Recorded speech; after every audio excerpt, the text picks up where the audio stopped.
Ya, baik, kita akan coba kembali mendemokan eh, addressing mode ya. Nah, di sini kita sudah melibatkan external memory. Jadi di sini ada microcontroller yang sama kayak sebelumnya dan ada external memory. Jadi ceritanya memori di sini akan kita tambah kapasitasnya dengan cara menambahkan external memory. Nah, ini kita aktifkan mode mikroprosesornya. Ya. Jadi untuk mengaktifkan mode mikroprosesor, port A dan port C ini digunakan sebagai bus alamat dan bus data. Ditambah dengan port D6 dan port D7 yang berfungsi sebagai signal write dan signal read. Signal baca dan signal tulis, ya. Nah, di sini ada sedikit berbeda dari kebanyakan prosesor bahwa bus alamat, ya, bus alamat ini dari A0, AD0 ya, AD0 sampai AD7 ini merupakan campuran antara bus alamat dengan bus data. Ya.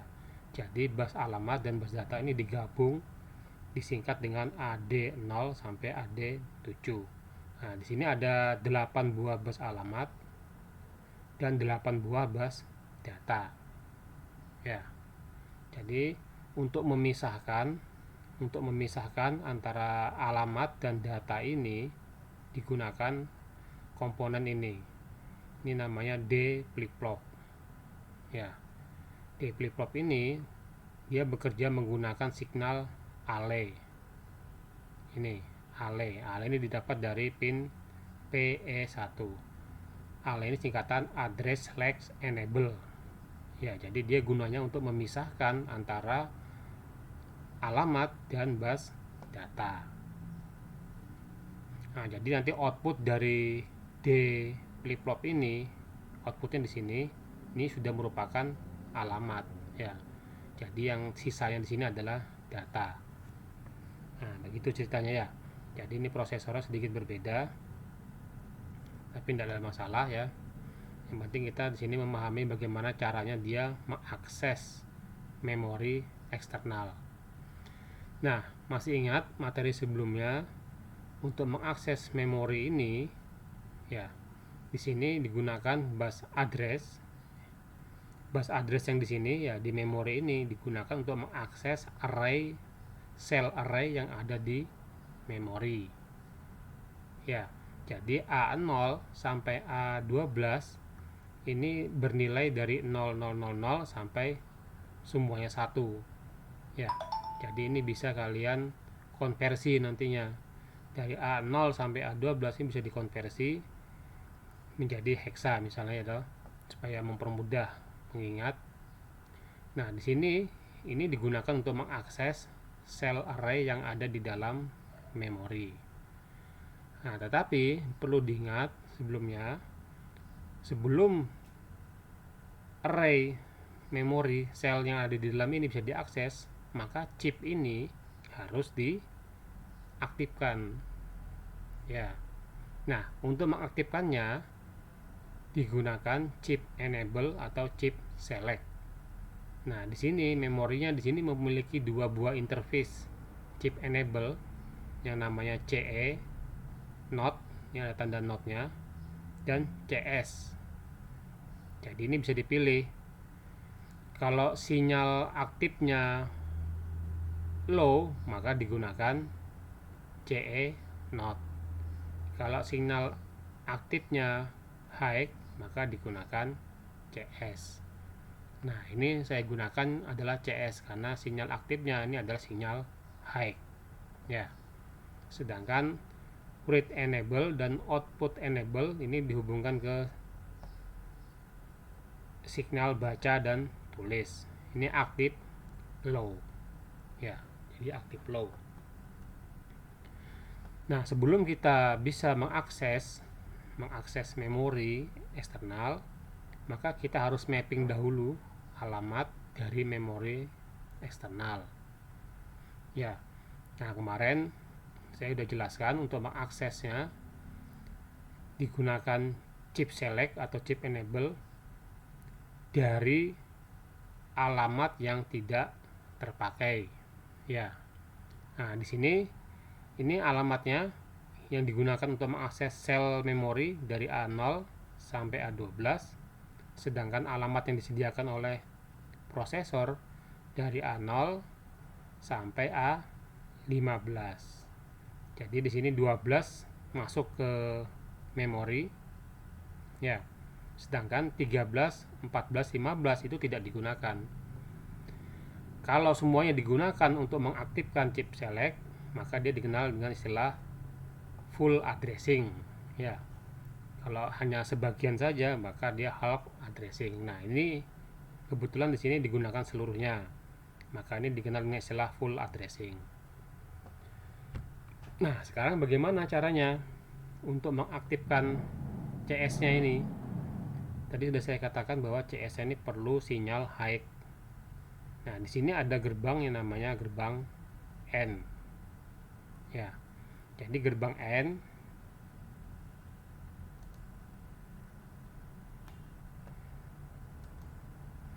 perlu kalian ingat, gerbang N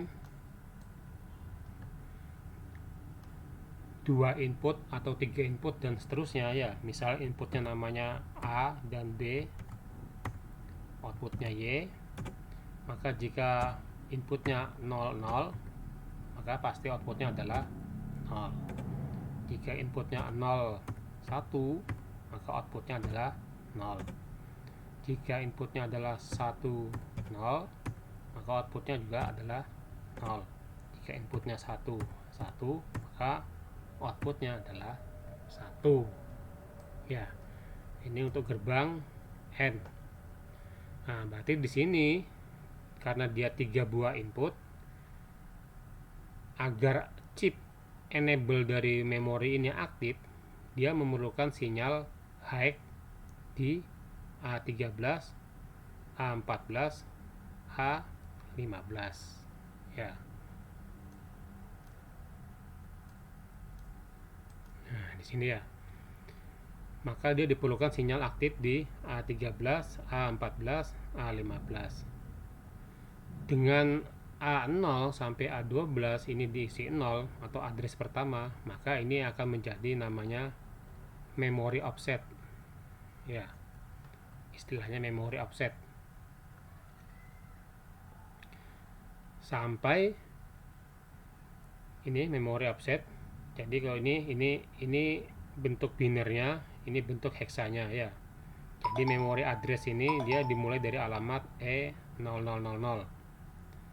Sedangkan untuk mengakses sel memori dimulai dari data 0000 sampai A12 0. Kemudian dilanjutkan sampai diakses pada alamat 111 sampai yang di A12 ini peringkat 1. Nah, ini digunakan untuk mengakses memory cell. Sedangkan yang ini digunakan untuk mengaktifkan chip select. Ya. Nah, jadi alamat yang digunakan untuk mengakses memori ini, dari ini kita bisa tentukan alamatnya adalah dari E000 sampai FFFF. Ya. Jadi kalau yang FFFF ini untuk mengakses address atau sel memori paling tinggi ya. Jadi dari A0 sampai A12 ini sudah satu semuanya. Nah, ini FFFF. Nah, ini jadi perlu diingat. Jadi untuk mengakses memori ini maka kita harus menggunakan alamat ini. Ya, memori addressnya. Memori offsetnya selalu tetap, yaitu E0000. Alamat dari sel memori dimulai dari ini,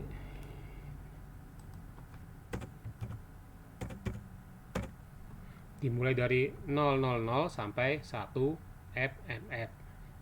Ini A0 sampai A12. Ini untuk mengakses sel memori ini untuk mengaktifkan chip select. Jadi memori addressnya adalah dari E00 sampai FFFF. Nah, sekarang kita akan coba mengakses memori ini menggunakan bahasa assembly yang kita pelajari sebelumnya. Ya. Nah, di sini untuk mengakses SRAM hanya digunakan dua buah perintah. Ya. Yang direct hanya ada dua buah cara. Satu cara yaitu LDS, load direct from SRAM, untuk mengambil data dari SRAM, atau STS untuk menyimpan data ke SRAM. Nah, ini adalah yang direct. Tidak bisa dia menjalankan perintah immediate atau segera, karena immediate ini hanya untuk register kalau di dalam sistem AVR ya. Jadi untuk SRAM ini dia hanya bisa mode alamat direct dan indirect, langsung dan tidak langsung. Jadi kalau yang tidak langsung pasti akan menggunakan yang namanya pointer. Nanti kita coba juga. Sekarang kita akan mencoba yang langsung atau direct, LDS dan STS.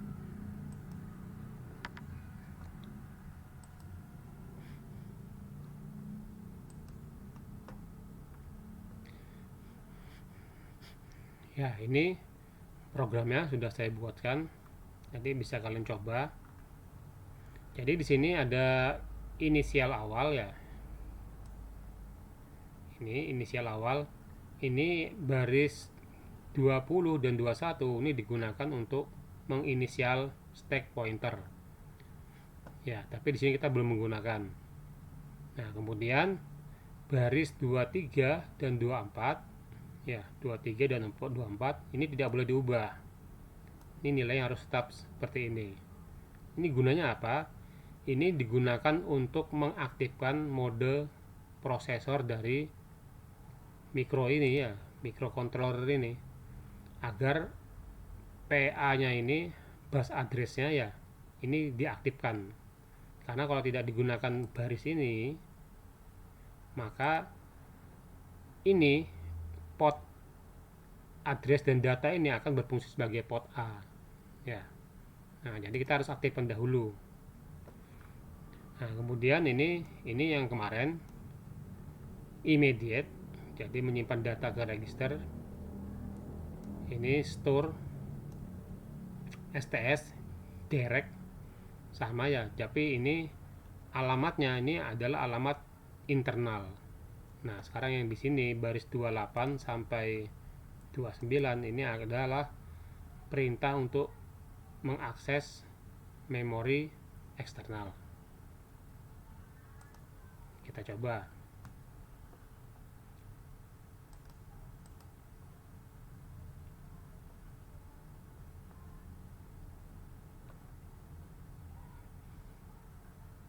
Ya, jadi sama melihat datanya ya. Jadi kalau memori data internal ini dimulai dari address 60. Ini 60 di sini posisinya. Ini 61, 62, 63, 64 dan seterusnya sampai 8B ya. Ini 8B di sini. Kemudian lanjut ke 8C di sini. Baris kedua 8C, 8D, 8E, 8F dan seterusnya sampai di sini B7. Kemudian lanjut B8 di sini baris ketiga. Nah, memori konten juga sama ya. Nah, di sini alamatnya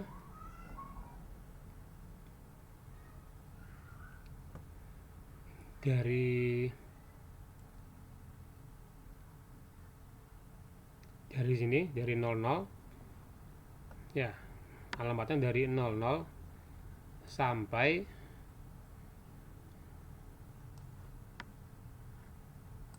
sampai 1 FFF ya, sampai 1 FFF.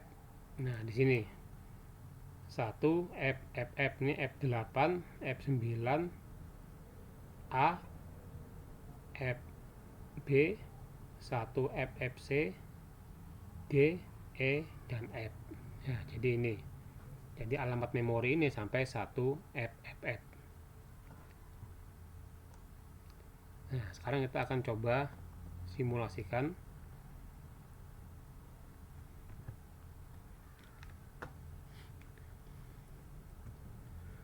RJMP init, dia akan loncat ke address init yang terletak pada address 0002. Nah, di sini ada perintah immediate. Ya, immediate berarti isi register ini ya. Register R16 akan diisi nilai data DF. Kemudian SPL ini stack pointer akan diisi dari nilai R16. Stack pointer tidak terlihat di sini ya. Nah, kemudian di sini R16 diisi data lagi yaitu A0. Kemudian disimpan datanya ini di register namanya MCU-CR. Ini register untuk mengatur fungsi dari bus address dan bus data tadi ya. Nah, kemudian R16 kemudian digunakan lagi diisi datanya dengan angka 55. Oh ya, perlu kalian ketahui. Jadi di sini setiap data ini ada DF, ada A0, ada 55. Ini data berupa bentuk hexa. Jadi di dalam assembly AVR ini untuk menginisialisasikan data dalam bentuk hexa bisa dengan dua cara. Dengan cara 0x A0 atau dengan cara dolar ya. Dolar A0. Nah, ini sama-sama hexa. Nah, ini setelah R16 diisi 55 STS store data ke internal RAM karena address ini adalah address dari internal RAM. Kita bisa lihat di sini internal RAM-nya ya. Ini di alamat 250 nih di sini. Sekitar ini 244, 45, 46, 47, 48, 49, 50 di sini ya. Jadi kalau kita jalankan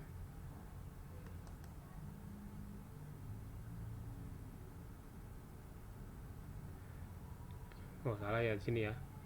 44, 45, 46, 47, 48, 49, 4A, B, C, D, E, F, 50, 55. Ini adalah hasil dari perintah ini.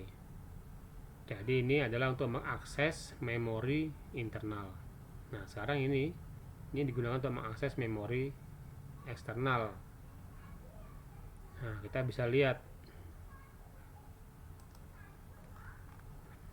di sini xmem offset ya, external memory offset ini adalah kita definisikan di sini sebagai E000 ya, E000. Jadi ini sesuai dengan offset yang kita hitung sebelumnya ya. Jadi dari rangkaian ini kita tentukan offsetnya, kemudian dimasukkan ke dalam program external offset E000. Nah, kita akan mengakses address array yang pertama, alamat 0000 ya. Nah, makanya alamat 000 ini ditambahkan dengan memori offsetnya. Nah, artinya dia akan mengakses di sini. Jadi alamat 000 ini ada di sini. Nah, ya. Jadi di sini kita bisa lihat di alamat 0000 ini udah berisi data dari R16 tadi. Ini R16 55. Lanjut ke alamat 01. External offsetnya masih tetap. Berarti di sini. Lanjut lagi kedua. Kemudian alamat ketiga. Alamat keempat. Alamat FFFE. FFFE ini ada di sini. FFFC DE di sini ya.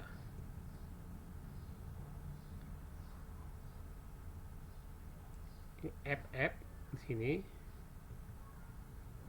Kemudian alamat terakhir 1 FFE. Berarti di sini posisinya. 1 FFF ada di sini. Nah, ya.